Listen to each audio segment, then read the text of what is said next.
À déjeuner, il a fait venir le Polonais qui doit bientôt nous quitter.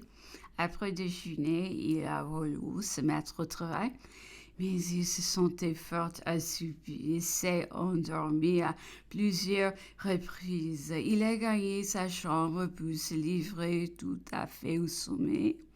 Mais donnant rendez-vous à une heure de la pause travailler à l'anglais, mais il a continué à être dans le même état d'assoupissement qui n'a interrompu que par une bain très prolongé, suivant sa coutume, et comme il est prendre très chaud, on a lieu de s'étonner qu'il ne lui soit pas très nuisible. Il a peu dîné, s'est plaigné de vieillir beaucoup, de dormir mal et régulièrement il a causé avec longtemps sur les ballons, a ridé toutes les biographies qui s'obstinaient à le faire escalader les faits à la main. Les ballons de l'école militaire étaient cités comme un véritable prodige. La singularité du ballon qui lançait à son sacré fut tombé un peu d'heure dans les environs de Rome et porté aux habitants de cette grande ville les nouvelles de leur souverain et de la cérémonie qu'il venait d'accomplir. Il a essayé de nous lire de Don Quixote, mais il s'est arrêté.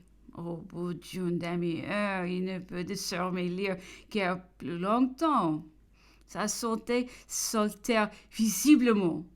Il me répète souvent qu'il nous sent bien vieux, qu'il est encore bien plus que moi, et ces mots pour lui disons beaucoup.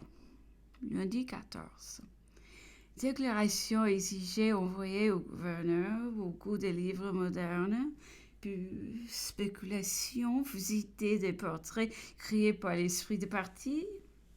Général Maison, aujourd'hui, le grand maréchal a envoyé au gouverneur les nouvelles déclarations qu'on avait exigé de nous. Elles étaient en uniforme et de la teneur suivante. Je suis signé déclare par la présente qui mon désir est de rester dans l'île de Sainte-Hélène et de partager les restrictions imposées à l'empereur Napoléon. Personnellement, j'ai été vers une heure, trouvé l'empereur dans sa chambre. Je lui ai rendu compte de quelques commissions très particulières.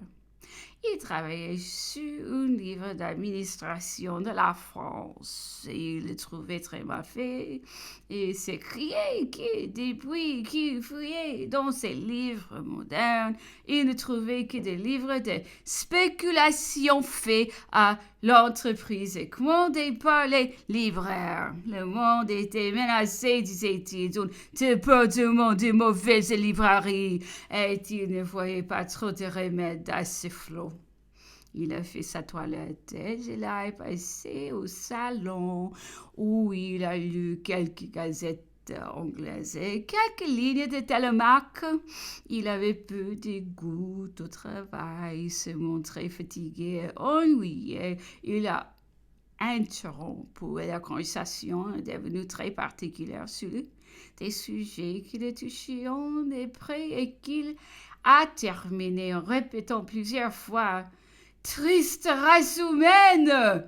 Plus tard, dans un autre moment de conversation, l'empereur, parcourant un grand nombre de personnes connues sur lesquelles il donnait son opinion, s'est arrêté sur une qu'il a peinte comme une des plus immorales et des plus abjectes. Or, elle se trouvait précisément de ma connaissance. Je me suis récriée sur ce qu'elle était, tout l'opposé de cela, et comme je la défendais avec chaleur, l'empereur m'a interrompu, disant « Je vous crois ».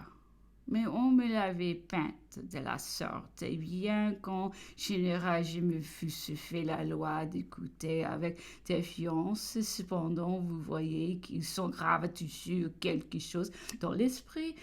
Peut-il y avoir de ma faute quand je n'avais nul motif particulier de vérification, quel redressement m'étaimerait, et voilà. a-t-il continué, le résultat inévitable des conventions civiles. Il est toujours de réputation, selon des deux colères, qui est d'absurdité, qui est d'écoute ridicule. Ce sont attachés aux personnages qui ont fureur dans notre révolution.